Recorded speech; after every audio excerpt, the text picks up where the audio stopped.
Want to remove OpenShell and return to the regular Windows Start menu. In this guide, I'll show you the safe way to uninstall it from Windows, including one quick step to close OpenShell first. Before uninstalling, close OpenShell completely. Right-click the Start button, then choose Exit. This stops the OpenShell Start menu process and helps the uninstall finish cleanly. If you installed the Classic Explorer feature too, close any File Explorer windows that are currently open. This is especially useful if you see an extra toolbar or menu inside File Explorer. Now open Windows Settings. You can press the Windows key and I key together, then select Apps from the left side. After that, open Installed Apps. Use the search box at the top and type OpenShell. When OpenShell appears in the results, click the three-dot menu beside it, then choose Uninstall. Windows may ask you to confirm the removal.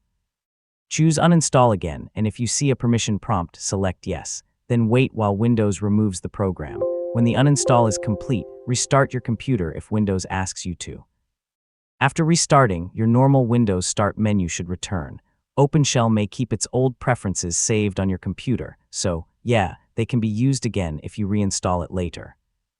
You usually do not need to remove those settings, but if you want a completely fresh setup in the future, you can reset or remove those saved preferences separately, and that's it. OpenShell is now removed, and Windows should be back to its default Start menu experience. If this guide helped, feel free to check out more Windows tutorials.